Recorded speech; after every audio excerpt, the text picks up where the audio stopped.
Hey, everybody. Welcome to the Daily Objective. And I believe today we're celebrating the birthday of somebody who, I'll tell you, my life changed the way that I went and saw him speak in Laguna Hills or Laguna Lake or Laguna Beach, whatever it is, Newport. Honestly, anything south of Los Angeles and north of San Diego to me is just one interchangeable beach. But I don't mean to pick a fight with all of you Laguna, Orange County people right now. We're here to celebrate the birthday of a man who my life changed when I went and saw him speak. Whenever it was, he spoke about operettas. It's an amazing story, actually. I want to tell you, if we reach $50 in the super chat, I'll tell you this incredible story that I think you're going to really like. But we're going to be talking about our favorite Peikoff moments here today. And I'm joined by two of the finest. We've got a guy who, what can I say? We've seen him on TV. I used to idolize him, watching him on TV. I can't believe I'm doing a podcast with him. It's Jonathan Hoenig. You say used to idolize. Is that? I still do. I just didn't want your ego inflated. And we've got an aspiring actor and, aspiring actor and, podcast YouTube guy, Mark Pellegrino. Welcome to the show. Good to see you. Yeah, thanks, Rucka. Sure. So, all right. I'm guessing Jonathan is the most prepared. Is that a fair assumption? It didn't take me a decade to prepare this tribute to Dr. Peikoff, but I'm a little prepared, Rucka. I'm happy to share at least some photos. For a lot of people who are interested in Ayn Rand, the name Dr. Peikoff or Leonard Peikoff might not be immediately familiar. But at least in my perspective, and obviously we're all students of Objectivism here at the Ayn Rand Center UK, but his story, his work, to me, it sounds like probably to you guys as well, has been equally as important, at least for me, in terms of Ayn Rand's work, in terms of his achievements. So, maybe let's just formally wish him a happy birthday, Leonard Peikoff. I believe 89 years old he's turning, is my understanding, which is young these days. 89 is the new 69. And Dr. Peikoff, actually, those of you who are subscribers might remember, he joined us a year ago on his birthday with a special birthday message that's available on our YouTube channel. You definitely want to go check that out. But this was him back in 1951. He was 17 years old. He met Ayn Rand. And that's not a story, as the truth goes, he began a relationship with her, and a professional relationship, and was her student for more than 30 years, up until her death. He was as her designated heir, intellectual heir. And, this is from Dr. Peikoff's website. He actually saw Atlas Shrugged in manuscript. He was part, as you guys know, of all the original, what they called the collective, Nathaniel Branden, Greenspan, Alan Gotthelf, all sitting there basically working through Miss Rand in her apartment, developing Objectivism. And Dr. Peikoff actually moved from his small town in Winnipeg, Canada, to study in New York and ultimately study under Miss Rand, just to have the opportunity to meet with her. And aren't we glad that he did? Yeah, it's pretty amazing. I can't imagine. It would be incredible to be in that apartment watching, reading Rand's, manuscripts of Atlas Shrugged and all of that as she was kind of developing her philosophy. I guess I'll share, I guess the topic is our favorite Peikoff moments. So like one of his Q&As, a guy who sounded Israeli, I think I've got the ear for that. He was challenging him. On something. He was basically saying mathematics is detached from reality, was the guy's assertion. He was saying, I'm a mathematician. That is my vocation. And I'm telling you, math, it is detached from reality.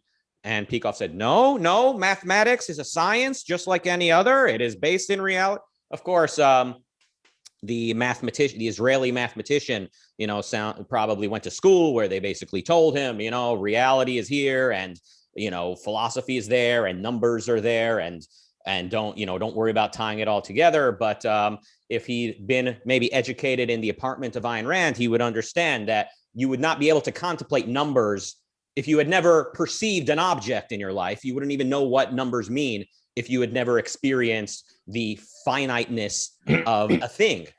And so for me, as someone who, grew up in Israel when I was young and had to deal with a lot of these arrogant, pompous Israelis. It was really, for me, it was like I'm listening to my guy, our philosopher Peikoff, shut down the Israeli mathematician, show him who's boss. So that's one of my favorite moments.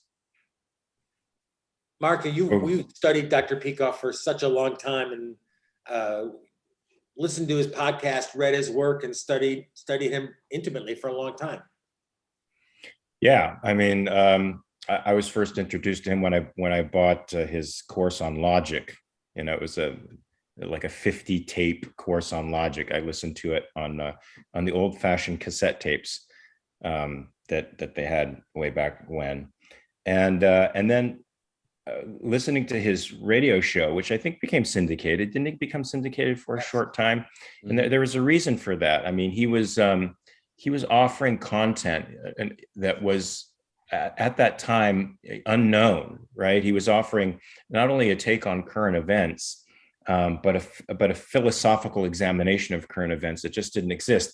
And radio is known for being, deeper and more conceptual in nature. And he took it to a whole another level. And I remember one of the highlight moments of that was right after Vincent Bugliosi, the great prosecutor, had written his book on the O.J. Simpson trial. I had happened to listen to his interviews on various radio stations, and they all they were all more or less cookie cutter interviews that took on, there's similar questions. He had the same answers. Everything was very pat.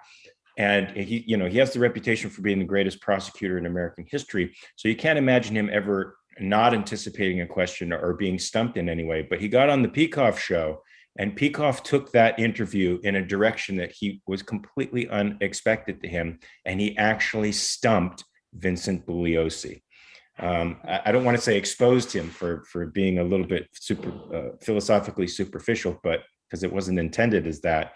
But it certainly was a highlight moment for me to see exactly how deep he went in comparison to other pundits out there. Peikoff has had a ton of amazing media moments. I mean, he stunned, I think, my opinion, left O'Reilly speechless in the early days of the Iraq War. You guys know this clip. Yeah. And this is all YouTubeable. And I have to say, I mean, the thing about Dr. Peikoff is that he wasn't simply Ayn Rand heir. His body of work is so tremendous. So whenever someone says, "Oh, I know Rand," I said, you've read The Ominous Parallels. You've read Introduction to Objectivist Epistemology. I mean, there's so much work that Dr. Peikoff has created. A lot of this are the lectures you mentioned being now adapted into written form.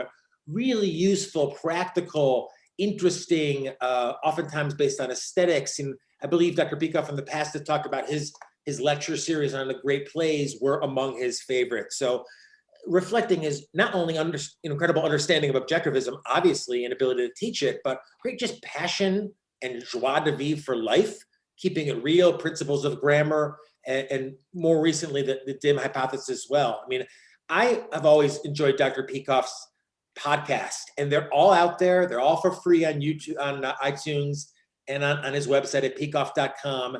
And you can browse it by topic, punch in money, punch in sex, and, watch him apply objectivism to all these different everyday activities. Because, we always talk about objectivism as philosophy for living on Earth. So it's always fascinating to see how over this tremendous career, Dr. Peikoff has consistently applied objectivism, and oftentimes in the most surprising way you wouldn't expect.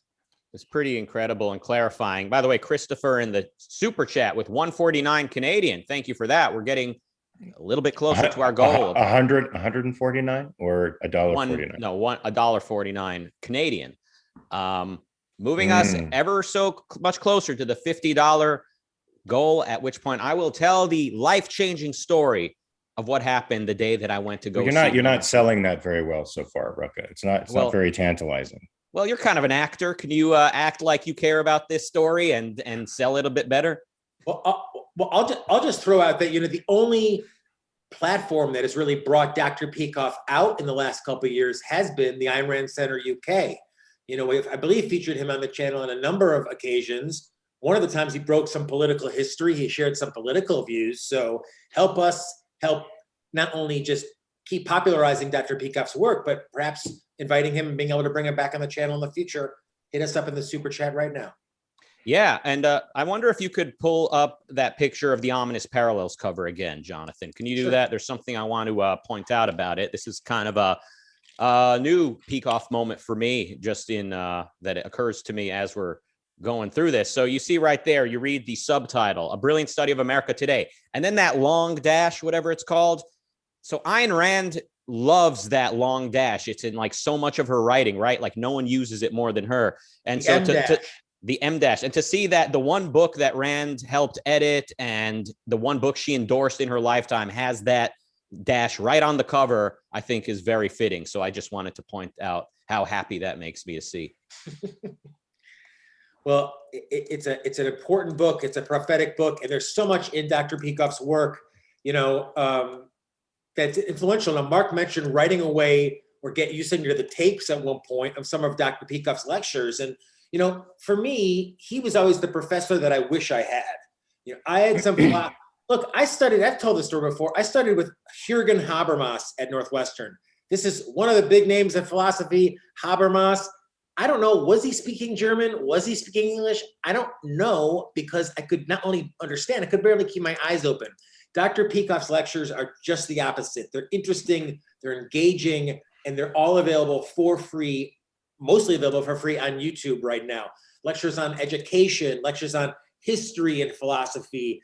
His original 1976 Introduction to Objectivism course, which is terrific, very systematized. He doesn't waste time, he doesn't waste words.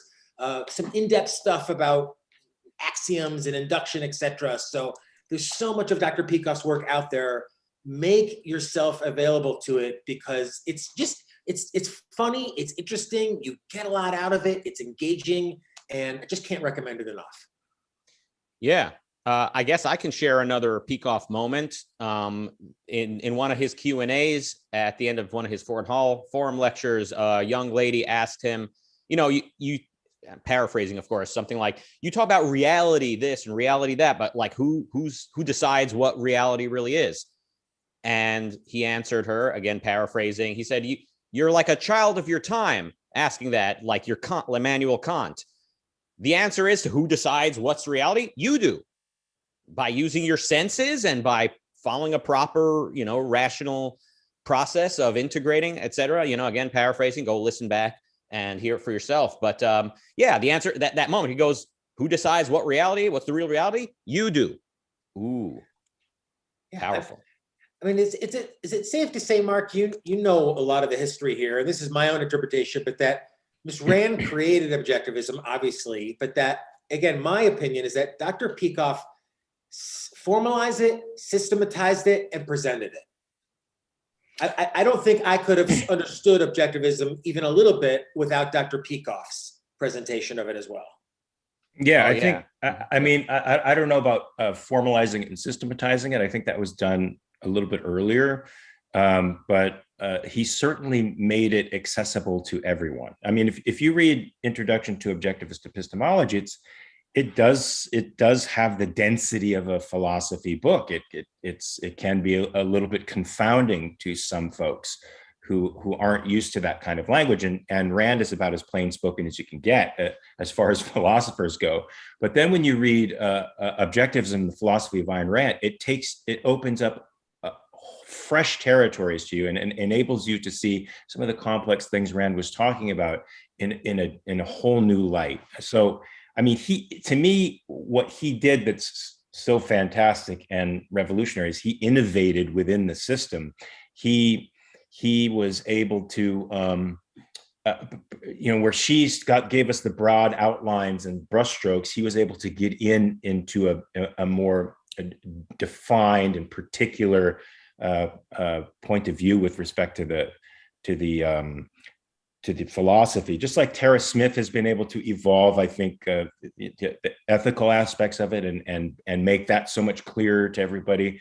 I think Peikoff added dimension to objectivism. You could also say, Rucka, that he saved objectivism. I don't want to get too in the woods here, but when you think about the Kelly split and kind of what, objectivism right now could be sitting at the table with Cato and, I don't know, the right-wing, church-loving think tanks as well, if not for Dr. Peikoff. Is that what the Atlas Society is doing right now? Are they merging with the right? He protected, in my opinion, he protected objectivism and has always protected it, especially at times when it was probably most susceptible to attack.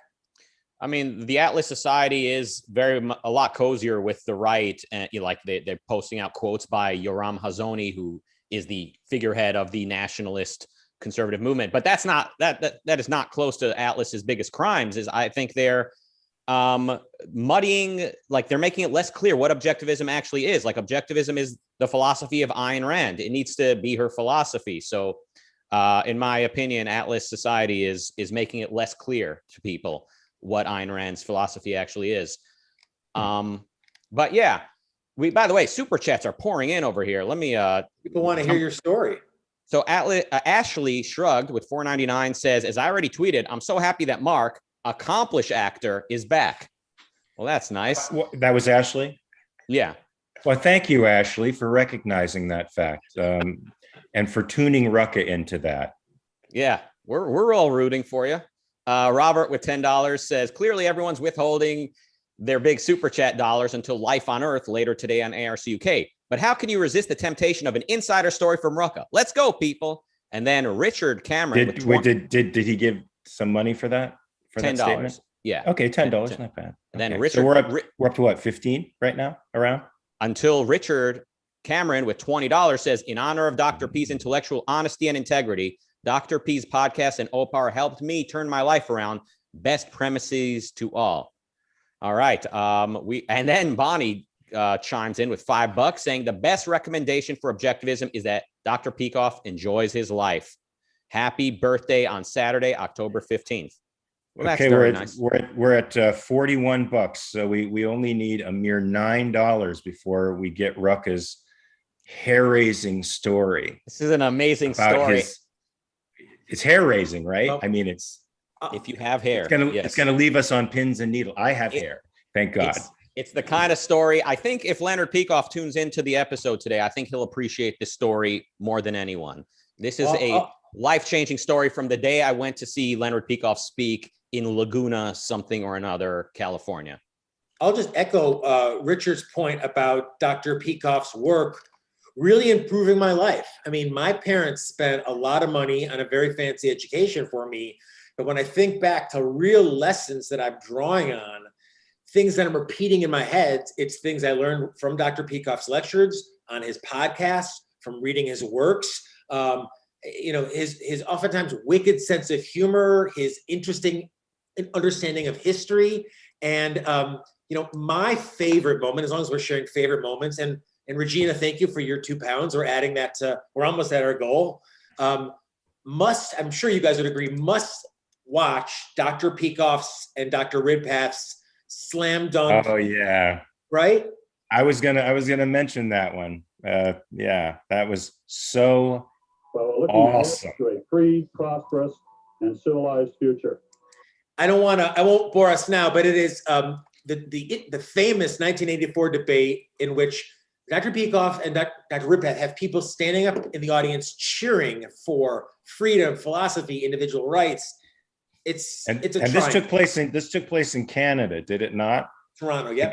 Against two prominent Canadian socialists. And what I found particularly interesting and all too typical was that as Ridpath and Peikoff are kicking the conceptual crap out of these guys, they eventually devolved to really crass, like bromides and name calling, and you really see in microcosm how these arguments play out.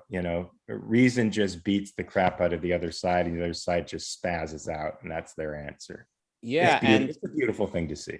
And the lady on the panel on the socialist side, I think she was kind of like the proto intersectional feminist kind of socialist, where feminism was a huge part of her socialism, whatever. Like, so it's really interesting. I mean, in light of how things have happened in the past 10 years or so, really interesting to see that Leonard Peikoff and John Ridpath were originally going up against these people, and they had answers for the socialists. Yes. They had rebuttals that today you don't hear other than from the students of Peikoff.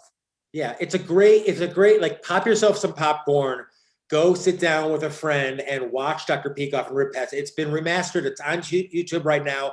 And what you'll find too, as you guys know, is they're asked the same questions that Dr. Brooke is asked now, that James Valen is asked now, everything. What about the poor? Dr. Peikoff is like, he's been there, done that. There's so much to learn from the work that he has done over his career. So let's thank him on his birthday and avail his work to us and make our lives better as a result. Thank you, Dr. Peikoff. Hey, Rucka, it looks like we hit our total. Well, first let me thank them. Regina with €2. Thank you. Equal to Reality with £5. And then Jonathan Hoenig takes us home with $9.99 American.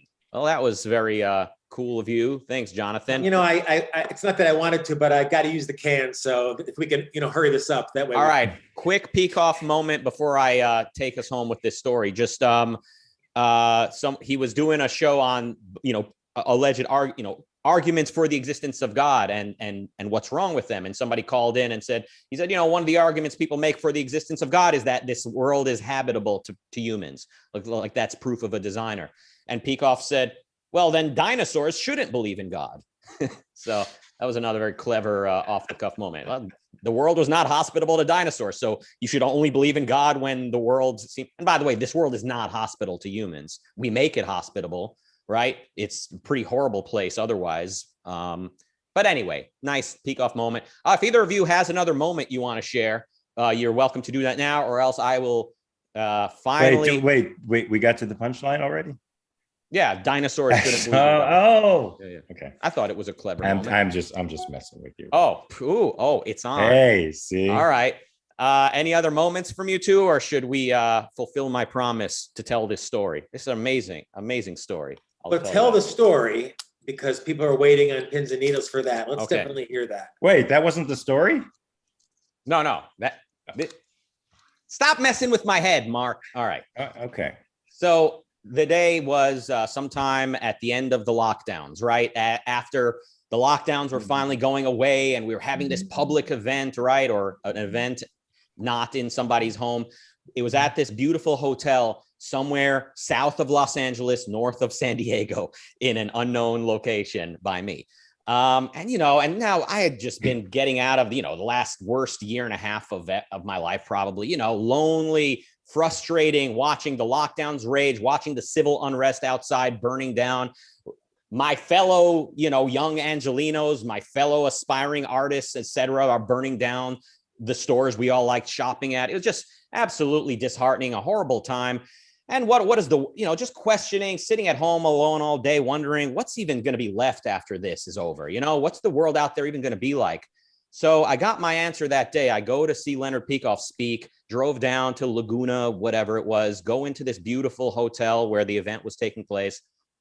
And as I'm walking in, this attractive woman, a little bit older, she's kind of like what you would think of like a man's final wife, like you ever watch Succession, that show on HBO, Succession, like the patriarch of the family. He's like this Roger Ailes kind of crazy, wealthy guy.